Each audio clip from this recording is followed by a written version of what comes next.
Lincoln, thanks for coming on the show. Yes, welcome, and interested to find out what happens next. Sure. I wanted to start by talking about the healing power of altered states. So I'm talking hypnosis, lucid dreaming, psychedelics. So I just wanted to talk about that in general, and then we can dive a bit deeper into psychedelics. I just read an article this morning by Tom Hartman from 2011 where he talks about that and says, which should be obvious but is somewhat obscure, that all states are brain states and the neural connections have relationship to your cognitive structure and your awareness of reality, so that there isn't really that clear of a difference between neuroplasticity and conceptual resilience and flexibility. Obviously, you can work from both ends. You can train a person's brain, or you can fix them brain if they're injured, or you can work at exercising their cognition, thoughts, habits as a way of changing their brains, because they're the two sides of the same thing. So it's just, are you going to be chemical or are you going to be conceptual? So if you're really strongly conceptual, like you really freak yourself out, it's probably going to have a neurological impact that's larger than simply learning to play the piano, which I shouldn't underestimate, but nevertheless. And that's actually a good example, because when you learn things body learning, you're clearly developing a neural pattern because you're not particularly aware of what you're doing. I mean, you're witnessing it, but you're not actually. To be any good at a musical instrument, you can't think about it. It's simply not possible to. It's just, the opposite of flow is cognitive step by step thinking. So there's a relationship to altered states. Well, if you want to go into, what do you want to call them? Psychedelic states. But they're all sort of hypnotic states. That's the sort of secret of hypnosis, is that it's all a question of focus and perception and reaction. And whether you think you're in control, which is largely a joke because you're just fed the ideas that you spout through your mouth with some small amount of intention. And, this is why I kind of laugh about artificial intelligence, because I don't see much real intelligence anywhere. A little bit, there's a little bit of history and a little bit of thought and a little bit of memory, but mostly it's our own programming. So our programming versus a machine programming, they're different, but not all that much. So psychedelics are great because they really kick the ball out of the park. You're going to have a hard time creating an artificially intelligent entity that has a valid psychedelic experience that you could distinguish from just chaos. Psychedelic experiences are not chaos. They seem chaotic, but they're clearly the unfolding of your cabinet of mysteries. So what do you want to say about it? So let's dive in a bit deeper on that unfolding the cabinet of mysteries. What do you mean by that? Well, I think our identity is built on memories and expectations. And, if you don't have memories, you basically don't have a life. So you're trying to figure out the world, even in the small, like what's for breakfast. I live with my 15-year-old. Is he 14? He's 14. And, every day we have to consider what's for dinner. And it's an interesting problem because it's so practical. And where do you get answers? You go back to your memory and you go to your sensations. What does my taste buds tell me? What are my thoughts? What am I smelling? Am I hungry? So this is kind of reality, dealing with the practical based on memories and a feeling of expectation and a certain vigilance toward what's might be threatening. Of course, dinner doesn't have much threatening to it. Although I once got food poisoning from eating sushi in a, sidewalk, cart. That was a bad idea. Can feel threatening at the time. Well, I always think about that when I buy sushi. Like, is this fish good? But in a broader sense, there are more threats, especially with like relationships, people. The most, dangerous species on the planet is human beings, and we are vulnerable to them. So we create an environment that we think is safe by limiting who we interact with. And we're not all that good at it. Well, I should restate that. Not all of us are good at it. And in fact, all of us are not very good at it. Or some are better than others. So, this is your consciousness. What you feel threatened by, how you feel protected, the ideas and memories you have, the thoughts that come to you. And if you want to shake that up because you want to change your life or your future, which clearly involves the opportunities you're going to find or see, then you have to agitate the situation. You might compare our lives to a poorly assembled jigsaw puzzle where we've put the pieces together and sort of smashed them together even though they don't fit and the picture doesn't quite look right, but, we don't have the patience to take it all apart and start over again. It's kind of a pathetic metaphor because, what kind of loser would solve a jigsaw puzzle by smashing the pieces together? But that's kind of what we do. And Yeah. if you want to break it up, you have to tear things apart that you've become attached to, even though they're not perfect, like your relationships or your attitudes or your reactions. And it's difficult to tear those things up because you're left with maybe nothing, or you're afraid you will be, or people around you will object to the disruption of the normal. Anyway, so psychedelics are a great way to do that because you, to some extent, lose control, and some part of your reality is just disassembled, and you're left to reassemble it. I mean, not all psychedelic experiences are the same, of course. I don't find mushrooms to be all that chaotic or disassembling. They put me in a kind of a bad mood. I haven't had a good mushroom trip for a while. And so other psychedelics clearly work differently. And, there's a big sort of push, if you're aware of it, in psychedelic-assisted psychotherapy, and I don't think anybody really knows what they're doing because they don't have enough experience with psychedelics. Not only What is that? ones. What is What is the that? psychedelic-assisted psychotherapy? Yes. Basically, it amounts to a bunch of therapists thinking that they can give psychedelics and get more progress and charge more money, and get the approval of the legal system, which has been against the use of psychedelics for a long time. And it's all very sort of Wild West.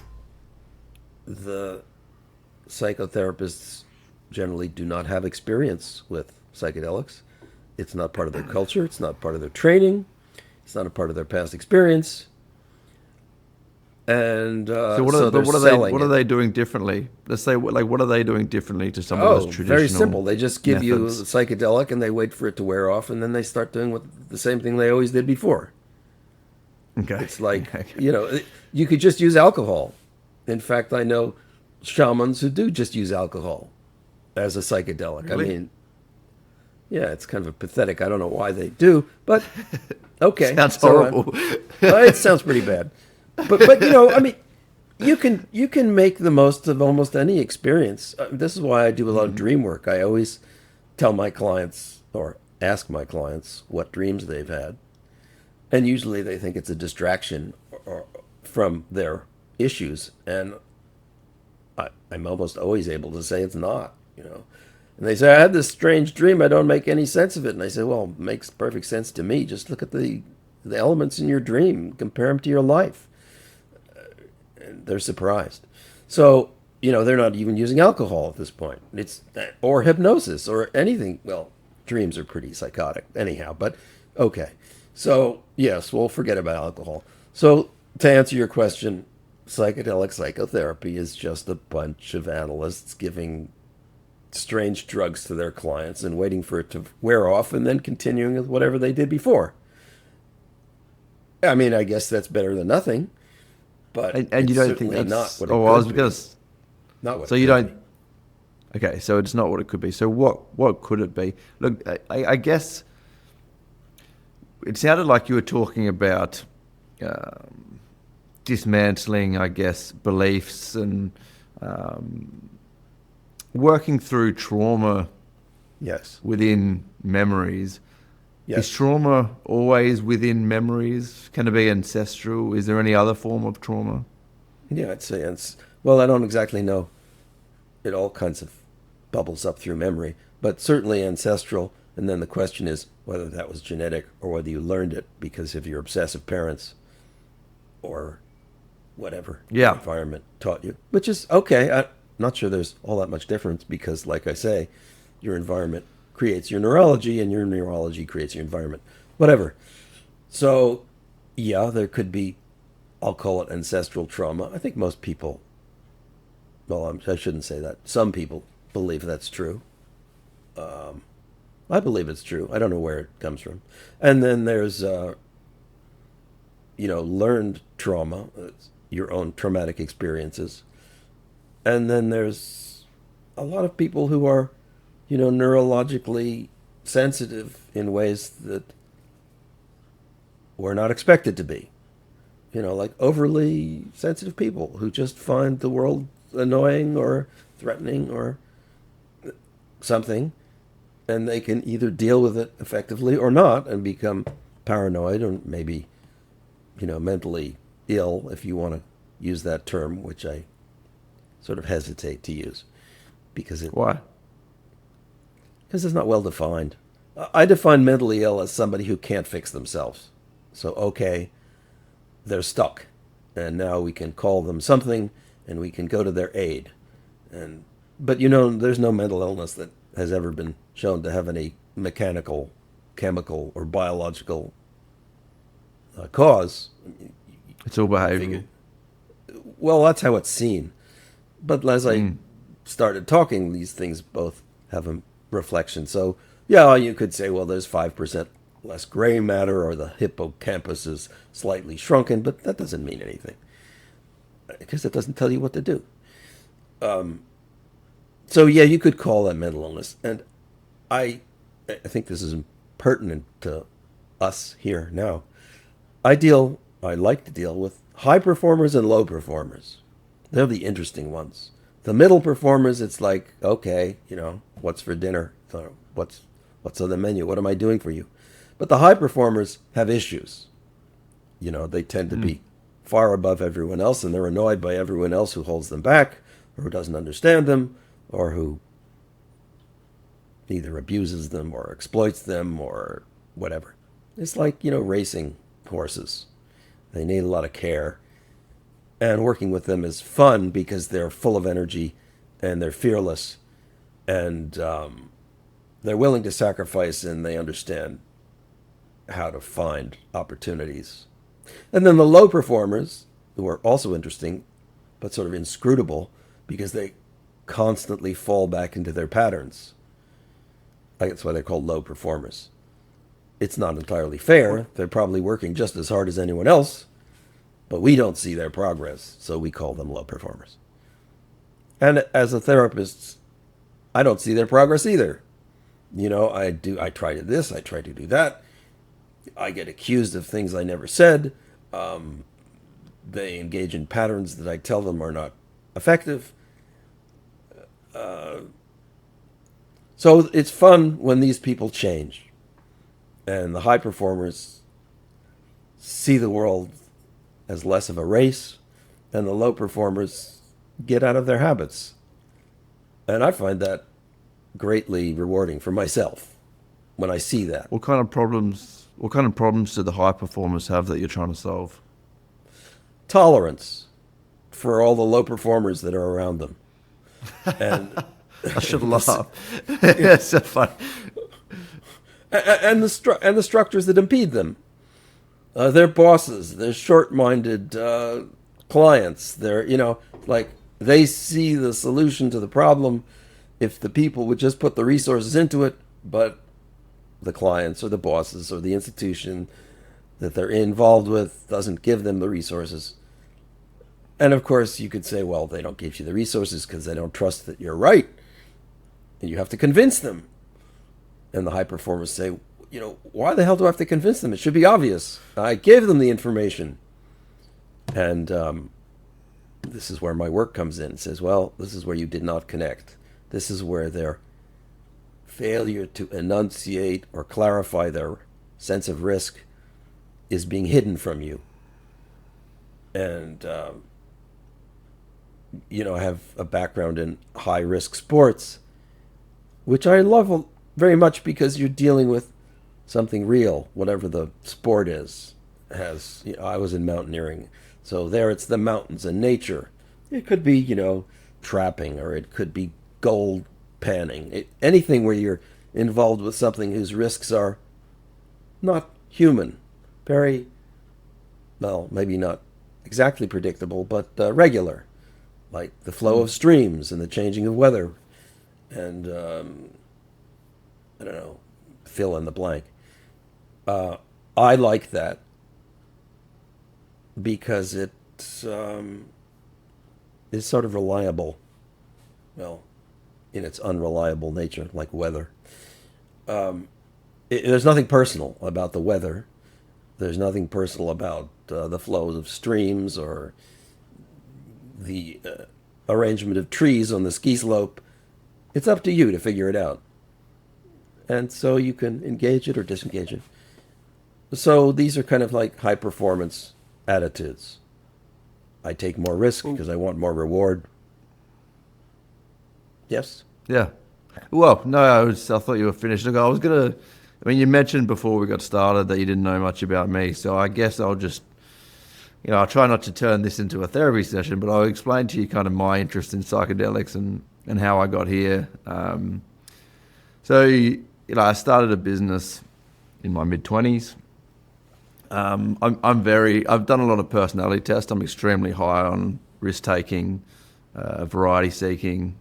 And I kind of, I guess, built up this attitude of me, first of all, never being good enough. So I was constantly pushing myself extremely hard, but also kind of an appetite of, I don't know, in some sense, materialism and consumerism, like never having enough either, right? I always wanted more, right.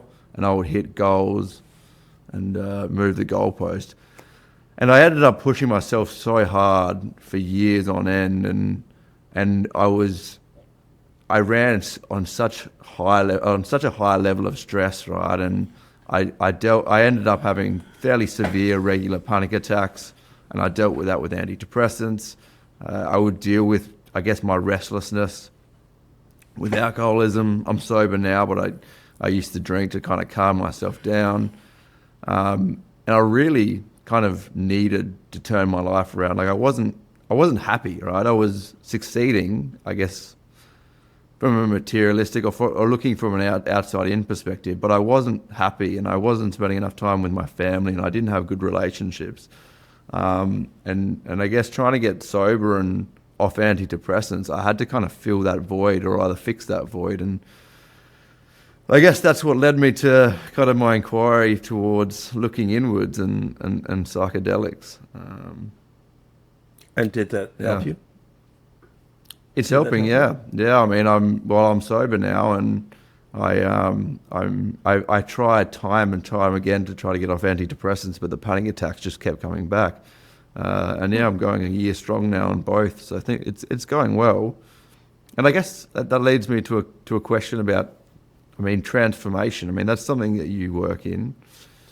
Is transformation, that's something that can happen overnight? Does it take a long time? What does that usually look like? Well, it depends what you're transforming from.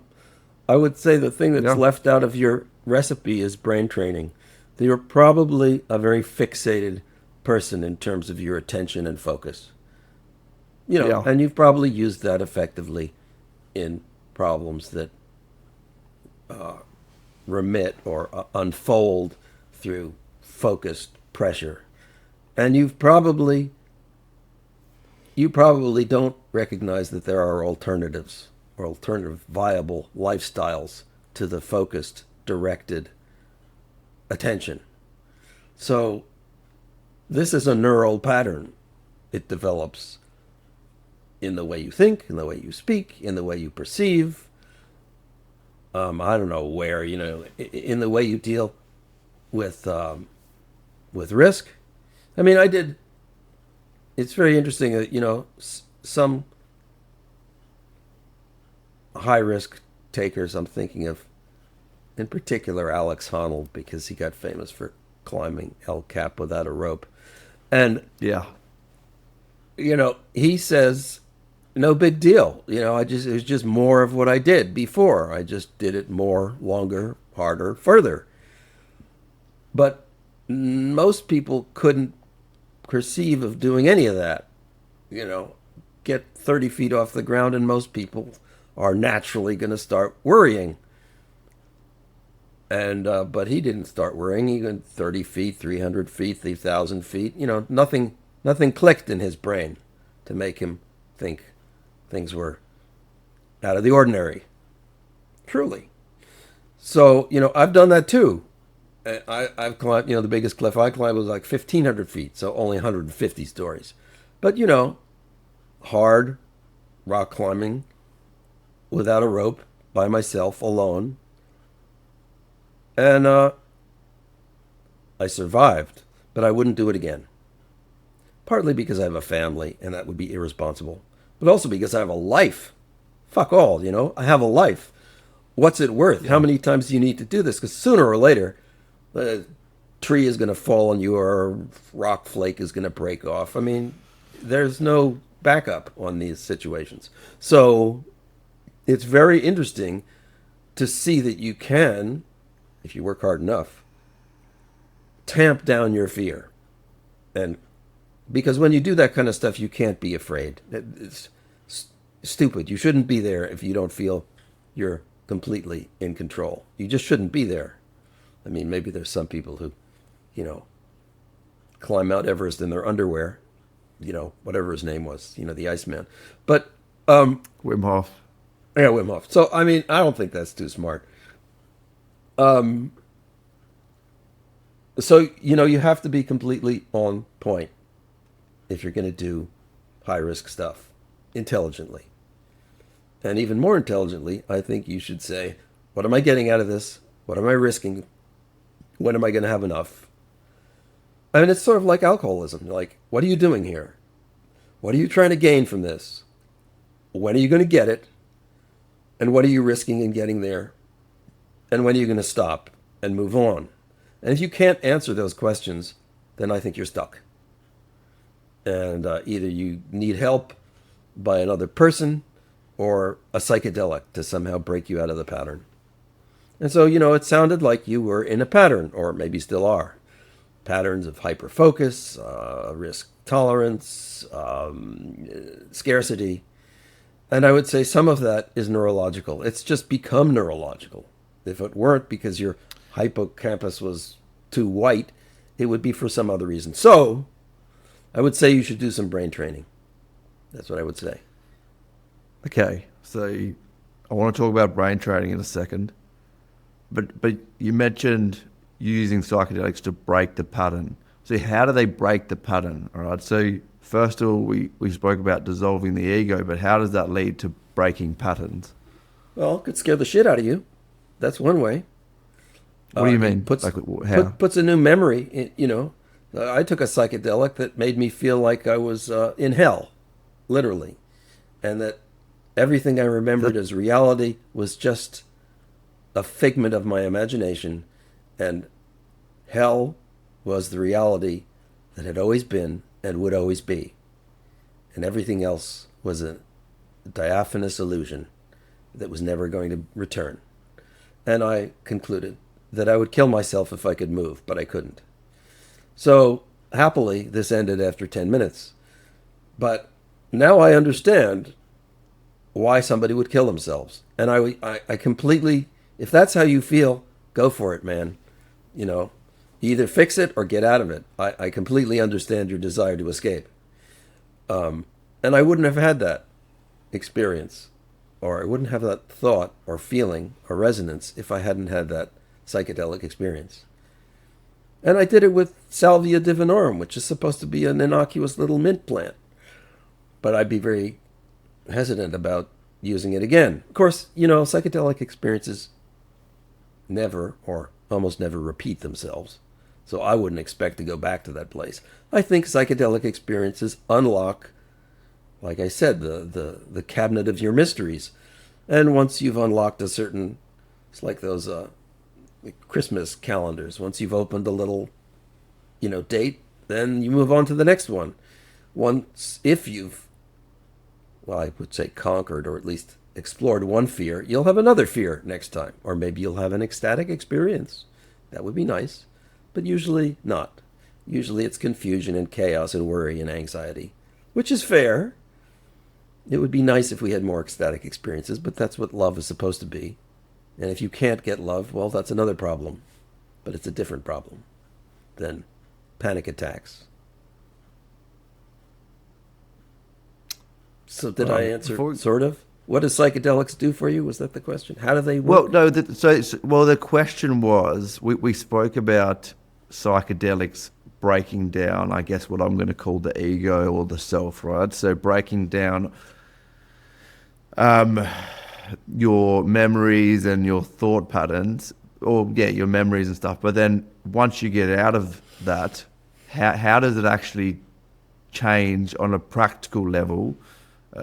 Patterns and habits, right? So let's say we're trying to get out of a thought pattern and we take psychedelics. Yeah, that breaks everything down. But then once you're off the psychedelic, how does it maintain, or how do you know what I mean? Well, yeah. Well, so if Alex Honnold takes a psychedelic and starts to see, his broken body splattered on the rocks below every time he engages in, solo rock climbing, then he's going to stop solo rock climbing, because the memory is going to invade his consciousness, and he's not going to feel good, and he's not going to feel focused, and he's going to back off and say, I'm too old, I don't get the charge out of it I used to, or it causes me anxiety now. And his behavior will change. And that'd probably be good for him, because no soloists tend to last too long, historically. Like I say, you draw the short straw sooner or later. I mean, it just sounds like that's a recognition of, I guess, the true consequences of what you're doing. And, it's memory, right? It's what thoughts come into your head. Okay, and then that why are you scratching your head about that? What's difficult to understand about that? So if you're having a panic attack and it disappears, well, problem solved. Say a panic attack is a loss of control and a loss of confidence. That's not exactly what it is, but let's say that's what it is. So that you're driving your car and all of a sudden you're having vertigo and you can't stay on the road, and you can't think straight, so you pull over. That was what sort of my panic attack was. So what if you can fill in with a sense of balance and clarity, and then you get back on the road? and underneath there's some sort of latent anxiety, but it's controlled and it's distant and it doesn't invade your thoughts. You can still think about what's for dinner and where the road is. I mean, look at driving. It's so fucking dangerous. These cars are coming at you at, 100 kilometers an hour, and the only thing between you and them is a little white line on the road. And you think nothing about it. One hand on the wheel, la-di-da, looking out the window. Well, that's how your brain is working. And if you didn't know how to drive, you wouldn't feel that way. You would feel anxious and uncertain. But you develop this sort of certainty and casual nature because fearful thoughts, you don't see yourself splattered across the windshield. That thought does not come into your mind. It would be invasive and disruptive if it did. And sometimes I allow those thoughts and think, this is really dangerous, driving down the road at this speed with these cars, and I don't know what they're thinking or whether they're got their eyes on the road or how much alcohol they've been drinking. And I'm just, I can feel my hands getting a little tighter for a moment on the steering wheel. But that doesn't really help, because unless I drive a tank, I'm not really safe. And whatever. So the idea that a psychedelic can put new ideas in your head or change the way thoughts enter your head because it traumatized you could be helpful. And I'm using trauma in the sense of disruptive, not, negative. All right, if I tell you about an experience that was extremely beneficial to me around psychedelics, and I mean, maybe we can dismantle that, and you can tell me kind of how that's working if you can figure it out. So, I did a St. Pedro ceremony, which I believe is mescaline. It is, yes, cactus in the skin. Yeah, yes. And basically, we walked out into what we call scrub in Australia. And I sat on a rock for a few hours and kind of really got extremely introspective and went inwards. And there was a really big focus on my life and my alcohol consumption. And I was able to kind of, how I put it, zoom out and look at the generations before me and remember, I guess, and really see for what it was, the damage that alcohol has done to my family over the past few generations. If you branch out on my family tree, there's a lot of issues with addiction and stuff like that. And I came out of that experience really kind of thinking about my past family tree and then thinking about my children and having kind of a strong, I guess, thought around, no, this stops here. I'm going to be the stopgap in the generation. And that added a huge level of purpose and meaning around my sobriety. And since then, it kind of like the decision was made, right? It felt very easy from there on in.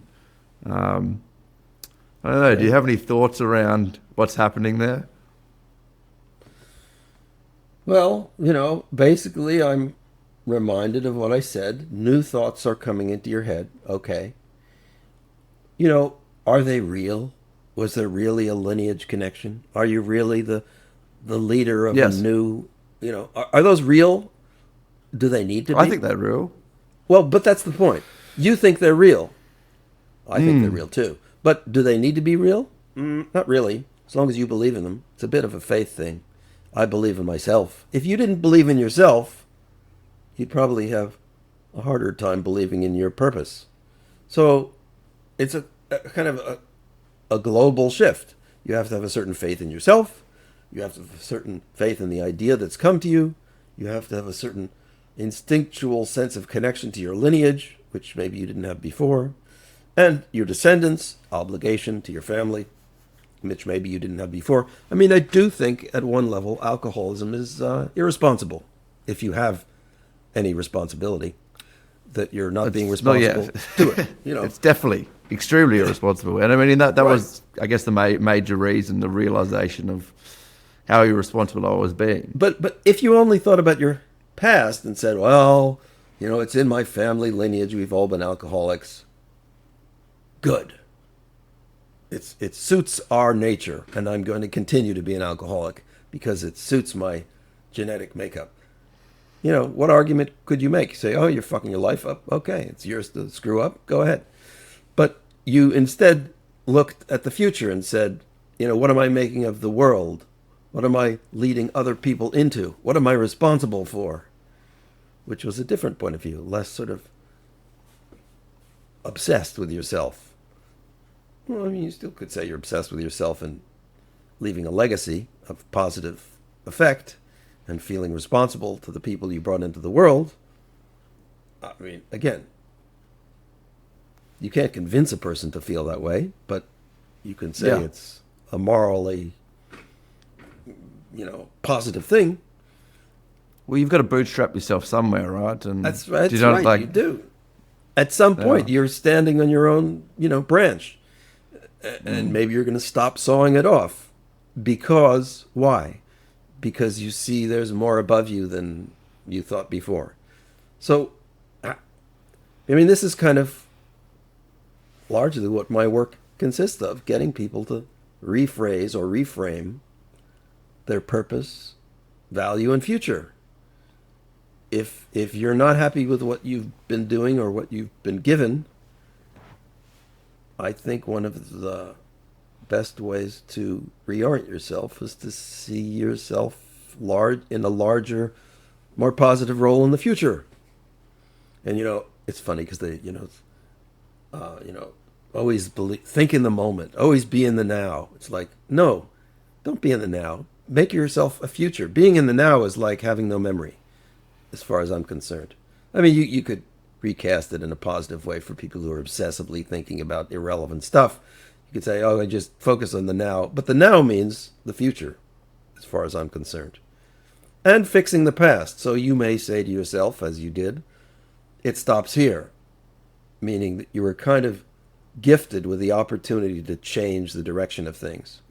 And when you say it stops here, what I hear is that it's not going to happen again in future generations. Not only are your kids not going to grow up with an alcoholic father and, spend the rest of their life in therapy because they were never given the respect that they deserved, but their kids are going to be free of that. And you're going to make a sea change in your whole lineage. It stops here. Yeah. Who knows how long it had gone on. And then, at this junction, so you're doing, in my view, a heroic thing, which should be motivating you to say, stop. Because you're not just destroying yourself, you're destroying your whole lineage of future, or at least putting it at risk, by not being a role model of somebody who recognizes value. And your nose is getting red. So tell me why. Mine? Yeah. Is it? Why? What does that normally mean? I don't know. That's why I asked you. I'm not sure.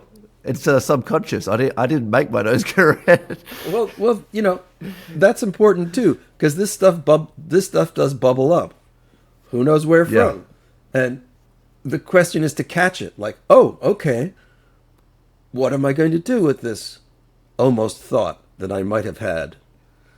Am I going to make it real? Is it going to come to fruit? Am I going to see it? Am I going to be enlightened? Or is it going to be another one of those, I almost had a good thought, but I forgot what I was thinking kind of events? Yeah. Yeah. So, well, I can tell you what I was thinking.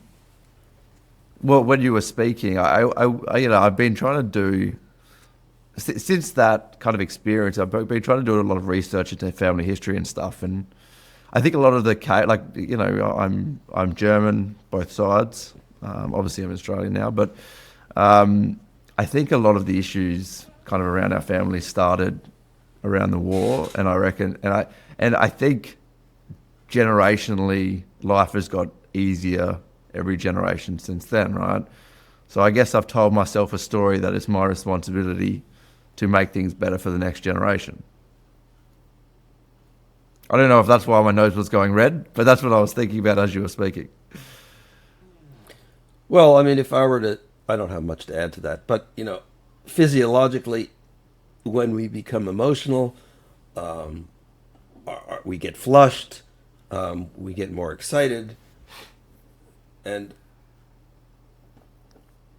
a lot of what I do with people is to try to get them to be emotional, to try to get them out of this thought patterns. Thought patterns are very repetitive. They are based on what worked before, associations and metaphors that we're familiar with, and you can become very insensitive to reality if you're just operating on the program, the algorithms that you've used before, very rational, because that's what rationality is, based on sort of connecting the dots in the way that makes sense, which is a historical process. So breaking that pattern, which could be called getting emotional or engaging in chaotic thinking, and, let me continue to abuse you by saying, Please. yes, that your panic attacks could be your reaction to losing control at some level. What do you mean by that? That means that if you're a risk taker, in my experience, you have some sense of sort of dancing with risk, and you kind of have a feeling of what the risks are and what the benefits are, and you're going to navigate them, and it makes you excited to do that. Skiing through the trees, or climbing through the rocks, or dealing with difficult clients, whatever it could be. Even if you're a lawyer, dealing with inscrutable problems. I don't find law that interesting, but nevertheless. Cooking, getting lost in the woods, anything. These sort of you could see they're low risk, but they're not really low. There's risk. You could fail. So imagine you start to lose control. That could be enervating and exciting, but you'd probably get, or at least start, heart would start to beat, your heart would start to beat, your skin would start to get clammy, and your complexion would get redder, just because there's more blood flowing and your pulse is up and the blood pressure's up. And so I'm trying to say that that's a good thing. That means you're perceiving more. You're not quite as asleep as we normally are, feeling the world is logical, contained, and in control. And if you want to break out, that's what breaking out means. It means letting in stuff that wasn't there before. Doesn't mean that it's all the right stuff or that it's risk-free stuff, but it's new possibilities. And that's how you change, is that you have to open up to new possibilities, and it usually means that you have to sacrifice some old habits, even if it's just, thinking or listening habits. So, that's one of the easy things a person can do to change is to start listening more carefully to other people. Are they really worth listening to? Probably not. But maybe, depending if you're in the right groove, if I just want to hear you talk about fashion, I'm probably not going to learn much. But I might learn about how you think. So there's always something to learn about, some benefit to listening more carefully. So what am I saying? That's the flip side of more dramatic experience, is a more receptive experience. You can be just more receptive by going to the park and listening to the birds and have an ecstatic experience. Or sex is great. I think sex is wonderful because it's just like, sex is a psychedelic experience. So you can take it all sorts of ways, and you can make it tantric. How so? Well, you can become more sensitive. Because it's a flow state? Yeah, you can be more sensitive to the other person. You can be more sensitive to your own. You can be more exuberant, more to release more, feel the energy throughout your body. It doesn't take sex. You could walk across hot coals. It's all anything, that has a lot of stimulation. Breath work, I don't know. Cooking, anywhere you go. Dealing with your parents, a good one, right? So often my discussions come back to people's childhoods. And if their parents are available, they might engage with their parents again. But if their parents are not available, they will have to engage with them in their dreams and memories. So, but you, like, who said this the other day? It's never too late to have a happy childhood. I was told the other day. Maybe this morning. I don't know. So I want to take it away from psychedelics and say it's not that special. You can get this epiphany in many places. And in fact, the less leverage necessary, the more easily you'll access it. You know, if you don't need a psychedelic to have a psychedelic experience, then you can have it anytime you want, anywhere. In your dreams. Cool. But it sounds like you're just talking about being present. Yes, but hyper present, okay. and not having a panic attack. Okay? So this is what you should do. Next time you have a panic attack, say this is not a threat of chaos and dysfunction. It's an opportunity to be more aware of what you're perceiving. And yeah, okay, you have to drive to the side of the road, or you have to lie down, or you have to breathe carefully and regularly. But, you know, breathe into it. It's like, here's another little wonderful story about a nightmare. A guy was having a nightmare, repetitive nightmare. He's being chased by a gorilla. And, you know, it's going to tear him to pieces. And he finally stops. And the gorilla catches up with him. And the gorilla turns into a man. And it says to him, you have to be more careful about expressing your feelings. And that's the end of it. So you never quite know. It could be you're not going to be splattered to the rocks below. It could be that you're just going to have a new attitude towards something you've been resisting. And for an outsider, it could seem trivial, like just expressing yourself more carefully. But to a person who's just never done that, that could be a sea change. All right, I have a couple more questions about psychedelics. You spoke about psychotherapy. What do you think the best way to do psychedelics is? Is it through a guide, solo? You know, what's the most effective way? I've come to appreciate guides, and therapists and counselors can be guides if they're good, but they have to know what they're doing. Similar with other people that you're with in groups. Most groups I don't trust unless I trust the people. So, like dream groups, they're people who get together and share dreams. I don't really trust them. Because if you don't know the people, how do you know that they're understanding what your very personal dreams mean? They're just telling you what they would mean if they had them. And then because I'm a hypnotherapist, I know that when anybody tells you anything, it stirs up the waters in your own mind. So we're very suggestible. And the more open we become, the more suggestible we are. You know, if I open my heart to you, I'll be very sensitive to what you say. And if I don't know you and you're kind of a clod, that's probably a bad idea. So I do think that being with sensitive people is a very good way to understand new experiences and new thoughts and visions. But they have to be the right people. So supposedly you pay me or other therapists to be the right people, but in truth, many of them aren't. Because I compare therapists to the people who make the sandwiches behind the deli counter.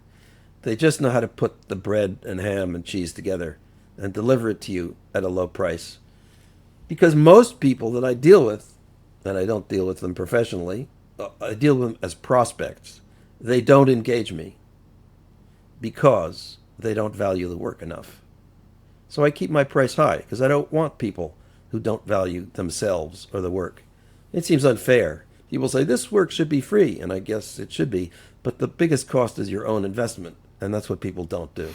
They don't invest in confronting their fear and change because they're insecure, because they don't value their future, because they don't take responsibility for what they're doing in the world. I mean, look at the state of the world today. It's basically run by a bunch of people who aren't being responsible. What does what mean? They don't invest. They don't invest in In being something about responsible fear and for their change. future. Being Yeah. responsible for their fear and change. What do you mean by that?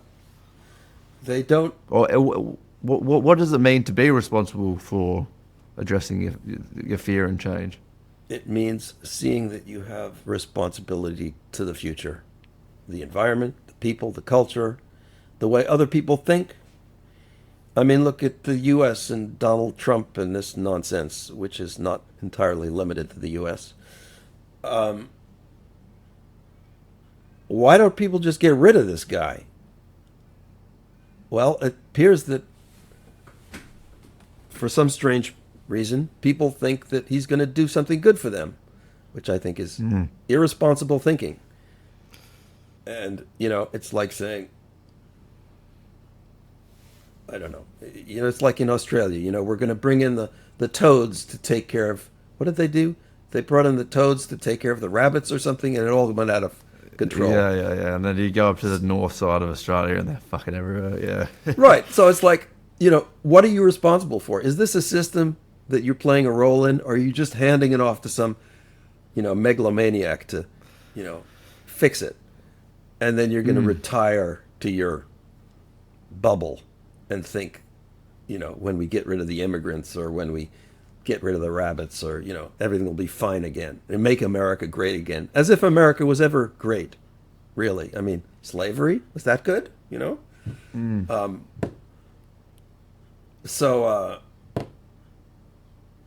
and one of the most disturbing movies I ever saw was called The Chant of Jimmy Blacksmith. Did you ever see that movie?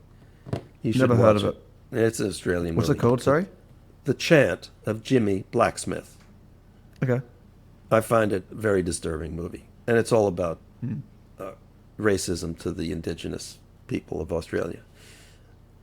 Yeah, I'm not sure I should recommend it, but it really upset me. And you're closer to it. Why do I bring that up? It's like, what are you responsible for? Is that history gone? Are we not going to forget that as if it's all taken care of? Are we going to let some, as I say, megalomaniac, be the front man for our dissatisfactions? That's irresponsible. That's like being an alcoholic in some strange kind of way. So I'm trying to get at the answer to your question. What does it mean to take responsibility for these things? What? I don't want to dig us into politics, but I think the rise of Trump is somewhat linked to people not caring about character anymore, right? Not caring about an individual's ethics, right? And but yeah, anyway, let's. I think I wouldn't call it political. I would call it social, and I think it's important to see that reflection because we're talking about that boundary. You're talking about what your responsibility is to the future. We're talking about how responsible you are for the present. Does that extend beyond your family, to your community, to your culture, to your nation? I mean, these are questions anyone could answer. But I think everyone should recognize they are drawing a boundary. Maybe it's your church. You're responsible for your congregation, if that's what your thing is. Or your social circle, or your partner, or your parents. In each of these areas, there are boundaries and limits, there are fears and opportunities, and like a very sort of multi-dimensional crystal, you set the boundaries in each place appropriately, or not appropriately. And then you think, okay, well, I can just be a drunk on the weekends, and it's my time to indulge. But is it really? Are you really free to be irresponsible with yourself ever?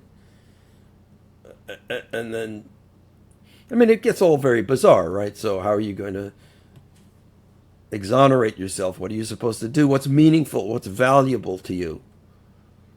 And it gets very slippery. So when I work with people, as I'm basically working with you now, I go to that point. What is valuable to you? What are you trying to accomplish? And so I have a schizophrenic client, and I say to him, just don't be so honest with people. Don't tell them what you really feel, because it freaks them out. And yeah, you may in fact be seeing the dark side of their personality, and you may be reacting to fears that are really there, but they see you as being monstrous and threatening to them, and they lock you up. So don't be so honest. Just be flippant and superficial, just like you're expected to be. And he's having tremendous success with this, which you might think is in a normal situation would be negative advice. Don't be honest. Well, in his case, honesty sees a world that other people can't handle.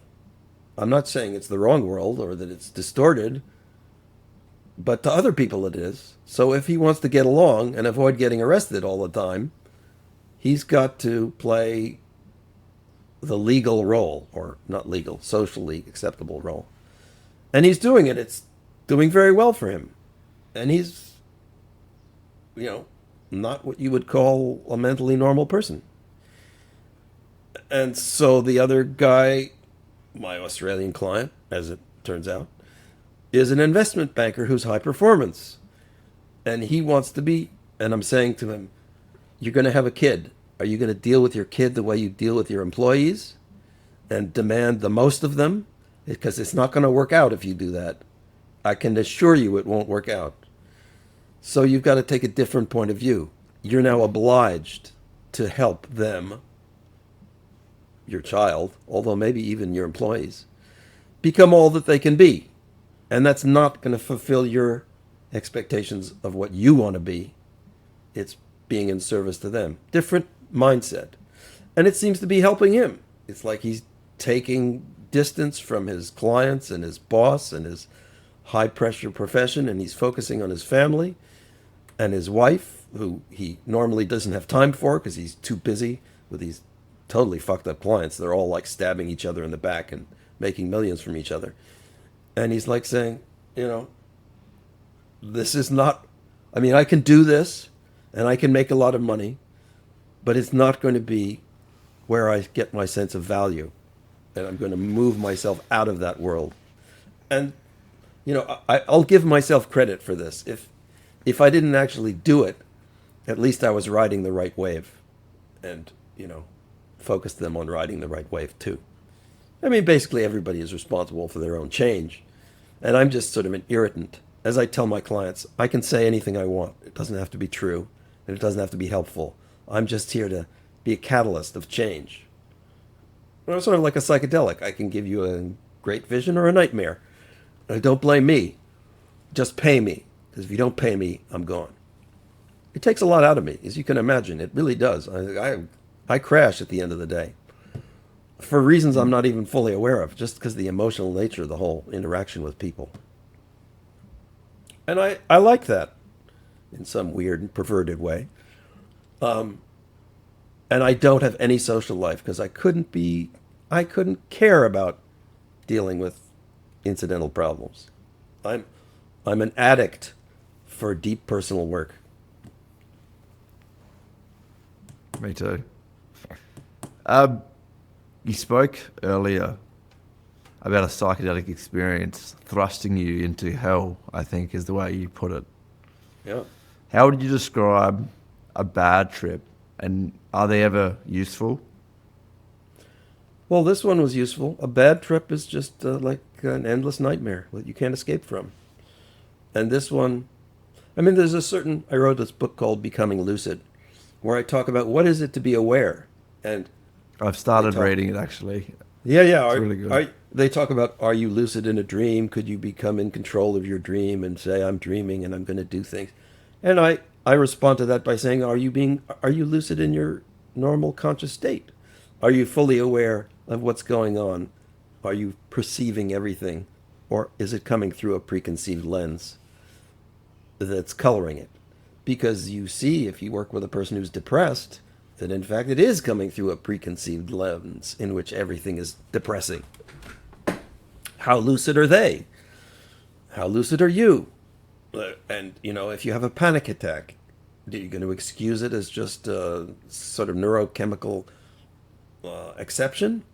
Or is it a state of lucidity you may have some control over? I don't know. It's probably both.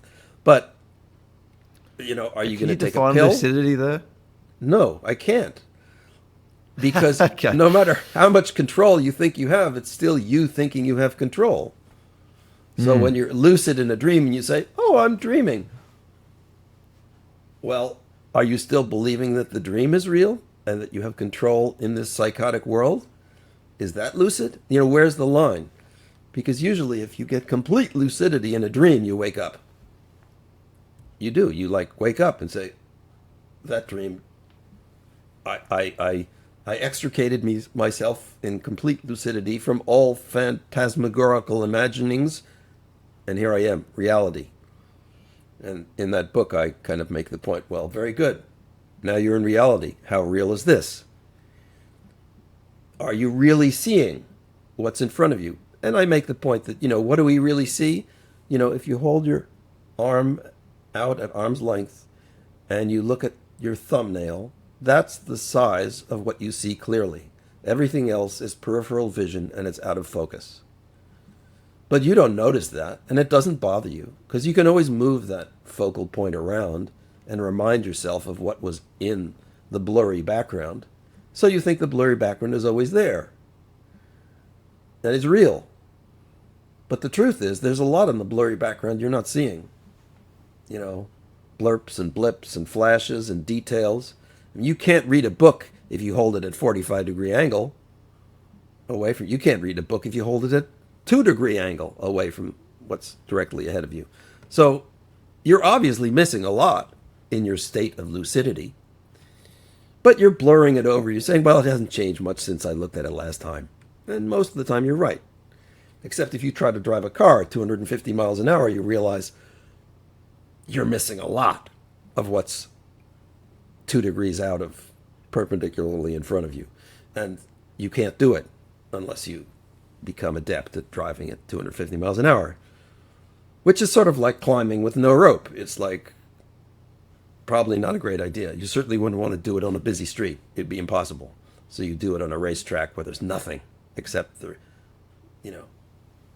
curve and have practiced 50 or 100 times. So can I define lucidity? No, it's relative to perception. And we get back to the beginning. Psychedelics, what do you perceive? Do they break your habitual perception? Do they? And they do. The most memorable, and I don't remember that much, psychedelic experiences have been those that have been filled with details. And in fact, filled with more details than I could feel that I could appreciate. So filled with detail that I was just overwhelmed with wonder. I like that experience. It reminded me that maybe there's a lot of stuff that I don't get. And how could you think otherwise? I mean, what are we? We're just specks of dust in the universe. How could we ever think that we are omnipotent and lucid of everything? Shit, we're not, okay? Everything is made up and constructed by us, consciousness. And you look at dogs and cats and you say they have consciousness too, but they're missing a lot, in my opinion. And so are we, because we don't have the nose and vision and sensitivity that they do. But we do have other things. We have this ability to navigate chaos and disruption in the way that would disturb most animals. Other sort of, I don't want to call them lesser, but I will call them lesser animals. So that's what distinguishes us. And then we get to politics. Are we fully lucid? Are we fully aware? Are we fully responsible? Okay, so you say, well, that's another question. But I don't think so. I was going to have a conversation. I tried to have a conversation with a woman in South Africa who was a social activist. And her focus was on how to change people's group behavior, whereas my focus is how to change person's individual behavior. And I wanted to talk to her about the resonance between that, because I don't think you change people's group behavior until you change their individual but she wasn't interested. And I think that's probably typical of people who want to change group behavior. They're not really aware of how individuals form group behavior. I mean, that's what she showed me. She was an active, successful social activist who was not interested in the therapy of individuals. Okay, all right. But, so you say, I don't want to get into politics. Well, I understand. But you can't avoid that boundary of where your responsibility ends. And most people draw it in, what can they take up in? What can they take up? What can they perceive clearly? I mean, what are you going to use the news organizations? You already know that stuff is prejudiced and biased and spun for its effect on you, propaganda. So it's fair to say I don't want to get into politics because I have no lucid appreciation of it. It's like it just turns into a dream and I can't figure out what's going on. So I can't respond appropriately. I can't take responsibility for it. And I appreciate that. It's just that how is anything going to get its shit together if you leave it to megalomaniacs to manage? Yeah. And I think the answer is this is what you get, which is what we have, which is not acceptable. Yeah. So if you're dealing with your alcoholic addiction, I would say, I have bad news for you. It never ends. Your responsibility never ends. There's more to be responsible for. I mean, I will encourage you and support you in whatever limit you drew and how responsible you can be, but I would also say that there's a need for you to be more responsible because people die and are exploited because they don't have anyone being responsible for them. And here we are, happily floating in the lagoon of prosperity. So that's the bad news. There's more work to be done. No matter how much you do, there's more work to be done. So the stronger you are, the better. That's kind of the final message. I don't think you should go rock climbing without a rope. On the other hand, you should take on the greatest responsibility you can handle without fucking it up. Take on the greatest responsibility you can handle without fucking it up. Yeah, I like that. I mean, seriously. I can't remember where Yeah, no, that's great. I can't remember where I saw it, but I wanted to ask you about something that interested me, that piqued my interest. What's the Tura? How do you spell it? I believe it's a psychedelic out of India that's extremely with dangerous. With a D. Datura, yeah. What is it? Oh, it's Datura. Yeah. Is that what it is? Yeah, not I heard you briefly speaking about it and piqued my interest. Oh, it's an interesting plant. Datura is a wonderful plant. I can't remember the genus and species, but it's a pretty broad one. And it grows these beautiful bell-shaped flowers that put off this extremely cheap perfume at night. And what do I know about what is it scopolamine? No, I don't remember what the psychedelic chemical is, but it's used in open heart surgery to stop your heart, and it was used traditionally by women to dilate their eyes to make them look more enticing and vulnerable because it relaxes the muscle, which is what it does to your heart. And if you take it, it relaxes your lungs so that you stop breathing. And the general effect is that you feel like you're being entombed and you die from lack of respiration. But for some reason, it's also psychedelic. And it's very interesting. Obviously, all these plant psychedelics, their purpose is not to be psychedelic for the plants.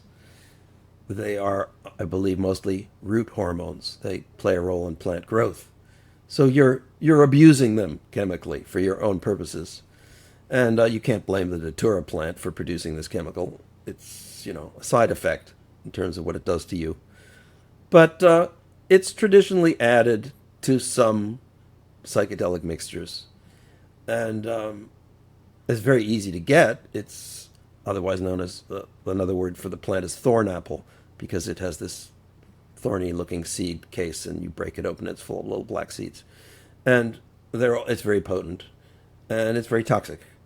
So I was interested to take some of it. Once you read about it, the problem with the datura, it has a very steep toxicity curve. It goes from being inactive to toxic very quickly. So if you play with it, you better know where you are on that curve. And I talked to people who played with it, and there's very strange stories, very weird experiences, and it goes on for a long time. So I just took enough of it to feel it starting to suppress my breathing. And that's all I did. Beautiful flower, great story, very toxic. I don't know how to use it. End of story. That's all I know about the datura. So what enticed you to take it? The stories. Quite dangerous. Okay. Oh, yeah. Well, we're risk takers. We want to know. What's it like? Yeah. I'd like to know more, but, I use hypnosis and I talk to people like you and other clients, and I get these strange worldviews, and I try to understand. I don't need to go, to Peter Pan and Captain Hook and the ticking alligator and the whole, story. That was a psychedelic story for children. I want to bring something back. How? Well, the Peter Pan story. That's fucking psychedelic. What are you talking about? Go fly off to Never Never Land. How more literal psychedelic could you be? Yeah. But it's for children, like I say. Well, we're all sort of children in the sense that we're still dealing with, and we're still vulnerable to those stories. Anyway, so I grew these plants. I'm very bad at horticulture. I managed to kill every plant I grow. It was part of the reason I moved to British Columbia, is because the plants grow here like crazy, and it's just wonderful soil and colorful, and is it? Yeah, it's got temperate rainforest. Anyway, so I get the benefit of plants without the problem of being unable to grow them. I should show you my cactuses. Even they're dying. So that datura is a wonderful plant, wonderful to read about, and if you really studied it, and you should also read, if you're interested, read up about witchcraft and why all those people died as witches and their witch ointments, not the ones who were killed by the Inquisition, but how dangerous it is to be a witch and an herbalist, not the Wiccan witch, but the herbalist witch, who plays with these things for the purposes of altered state work. And it's very interesting to read about. And they'd be interesting plants to grow, but they'd be very dangerous to take without, where do you get supervision on taking these things? Nowhere. It's lost history. It's like alchemy. So you can get back into that with psychedelic-assisted psychotherapy. People are buying LSD through the mail, and mushrooms are available through the mail. And I've never found a source for MDMA, but apparently it's available. Ketamine are now available in California and BC in clinics at exorbitant prices. The mushrooms are cheap. And I can't recommend any of it because they're still illegal. But I can help you deal with it. And I can provide you with information, which is what everyone should get, because it's up to each individual. There's also the psychedelic psychotherapy, where you go to a psychotherapist and I don't know what they do. They can't prescribe. Within the context of a certain program, they're allowed to provide. It's not a prescription, it's a provision. Like, but, they don't know. They don't know what they're doing. Yeah, so, beware of all institutions that claim they know and will act in your benefit, because really they're just operating on a model that's successful on average, and you're not average. So you have to inform yourself. Same with healthcare, anywhere, really. Same with everything. Education, podcasters. What are you going to listen to? Anyway, I've got you in a thoughtful mood. But I should say, look, I've got there's a get out of the psychedelic container and become more lucid, and realize that all of these things are altered states. Whether it's you were using alcohol for an altered state experience, yeah, because you said it calmed you down. Well, at some point you realized it wasn't moving you forward, and you wanted to move forward, and you found other ways to move forward, whether it was simply intentional or whatever other substance you found. So fine. sure. So get some help is my answer to what you should do to take psychedelics. Get as much information and help as you can. Yeah. I had one more thing I wanted to ask you about. I had a bunch more, actually, but we're going to be time constrained here. You've described yourself as an ambassador to indigenous and shamanic cultures. What have you learned from those cultures that you couldn't potentially learn from the West? I don't know. Each of them are different. They're all...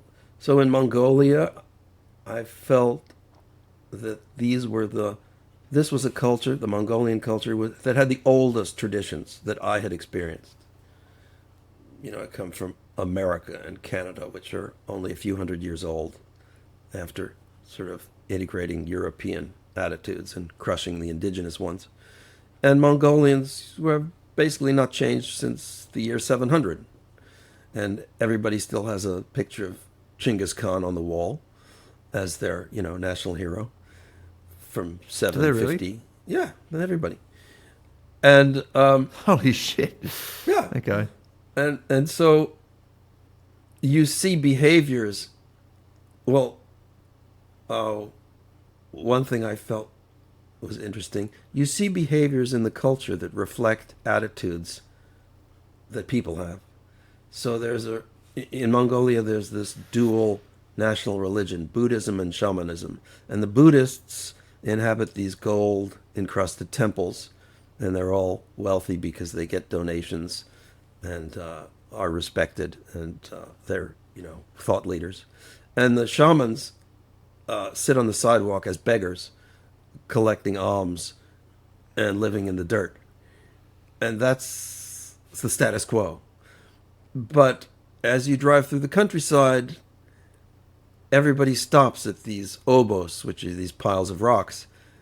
As they're going from one place to the other, they pull over their car, they get out of the car, they pick up a rock, and they circle 3 times around the obo and throw the rock on the pile in clockwise rotation, and then move on. And you ask them why, and they say, well, it's just tradition.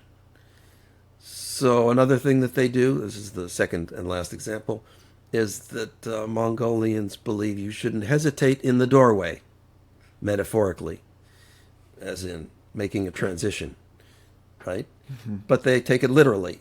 So if you stand in a doorway, you will be pushed out of it. I don't think anyone knows they're pushing you out of it. They just push you out of it. And it's very interesting.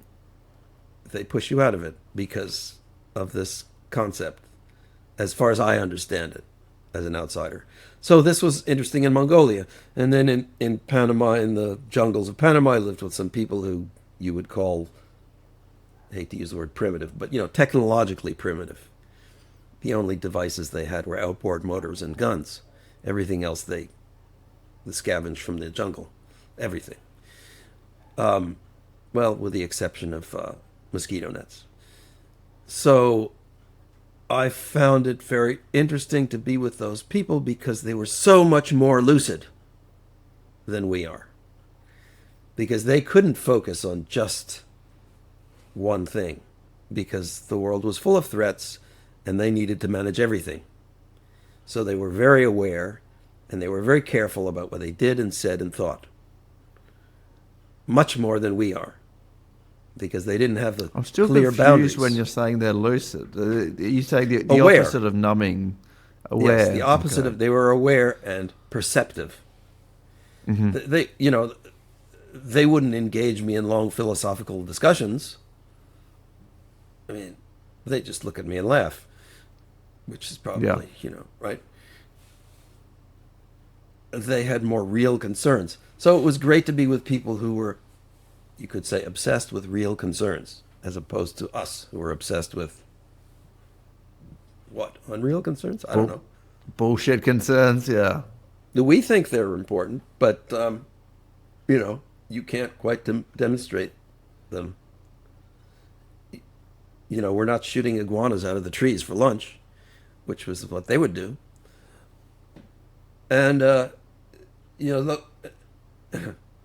Oh, one last story, since you asked, which I think is the funniest Please. story. I was up where the Inuits live, on the north coast of Alaska by the Bering Sea. And we had a little mountain climbing trip where we were going to go in there and climb a mountain and come out. And we flew into the island called Barter Island in the little town called Kaktovik, which is like a national tourist site for seeing polar bears. And we got a bush pilot to take us into the mountains, and then we walked back out. We walked back out to the coast, and we were going to find a boat, some fishing boat, and flag it down and get it to take us back to the mainland, because that's where the only place people lived, at the coast of the Bering Sea. There aren't many settlements, and in particular, there were none other than on the island. So we got back to the coast after the trip, and we waited to find a fishing boat to take us to the island. The town is on the other side of the island, so that nobody could see us as we were sitting on the mainland. And we waited 1 day, and we waited 2 days, and we waited 3 days, and no boats at all. And we're running out of food, and the weather's looking bad. And I said, oh, shit, I'm just going to swim over to the island. And I figured, it couldn't be that cold. I mean, this is the Arctic Ocean, but whatever, it's only a mile. Or whatever it is, I wasn't quite sure how far it was. So I had this clever thing. I stripped down to my, underwear, and I put my clothes, wrapped them up in a sleeping pad, and floated it behind me on a string tied to my waist. And I said, I'm going to head off. And my partner stayed behind, and we tried to walk along this crenulated coastline to figure out what was the quickest way to get over the island. And I said, this must be it. And I headed off. And the water never got deeper than my waist. And I was on the other side. Oh, we were so stupid. And as I walked along, I saw footprints. And it was one of those, would have been good for a Hollywood movie. I looked at the footprints. And I looked at my shoes. And I looked at my footprints. And I saw the footprints were my own footprints.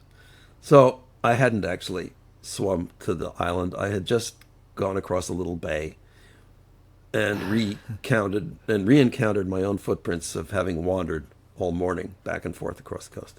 So then I realized I have no idea how to get to the island quickly. It's just that distant thing on the other side of that long body of water, and I'm just going to go for it. And so I did. I just swam out, and of course it was like a mile. I don't know how long it was.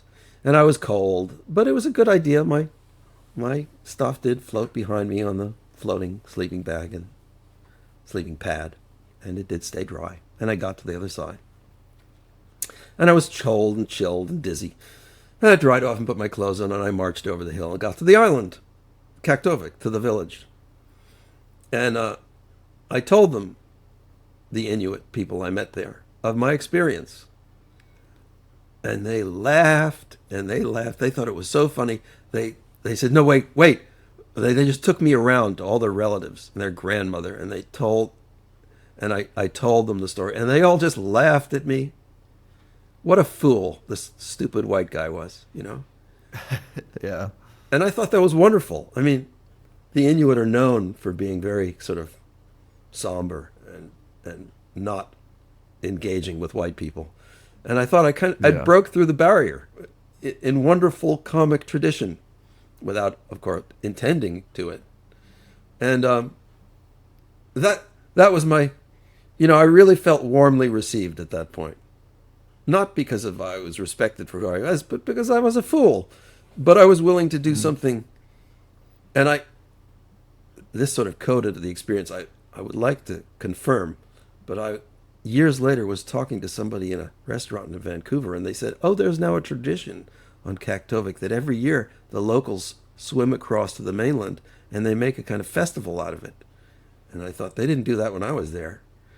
So I wonder if I actually changed their culture a little bit. That would be a wonderful idea. And they all laugh about you. I'd have to go back there. They tell the story and laugh. They probably have the story of one of their own who did it. They're not going to give a white person credit. Anyway, these are the kind of things I learned. And there are other stories, but they all come from being foolish and sticking your neck out. Right? Yeah. You should do that. Everybody should travel and well, I have to give you one last, just because it's something everyone can do. Sure. I wanted to go Let's to do it. Costa Rica, and I wanted to see the country, but I didn't see any tours that I liked. So I called a fancy hotel, and I asked to speak to their taxi drivers. And then I called the taxi driver, and I spoke enough Spanish to ask him to give me the phone number of his parents, if they might be interested in hosting me. So I called his parents. This is the parents of a taxi driver to a fancy resort. And the parents are just, middle-class people, middle-class Costa Rican people. And they said, sure, we'll put you up. We'll give you a room. And they kicked their, grandson out of his room and made him sleep in the kitchen. And they gave me the grandson's room. And they fed me every day. And their son, the taxi driver, took me around and showed me the country. And he drove me to the Chiquita banana plantation where their cousins work and live. And I got to sort of party with their Chiquita banana workers. And then they took me to visit their gay uncle who lived in the jungle with his gay partner raising bees and making alcohol out of the fermented honey and selling the alcohol. And, that wasn't on the menu for the resort. Those tours were not on the resort schedule. And all it cost me was a little stupidity on my part and some risk. But, how much in danger are you going to be living at some grandmother's house? I had all the resources I needed. I had the car, I had the country, I had the people. And you could do that anywhere. Anybody could do that anywhere.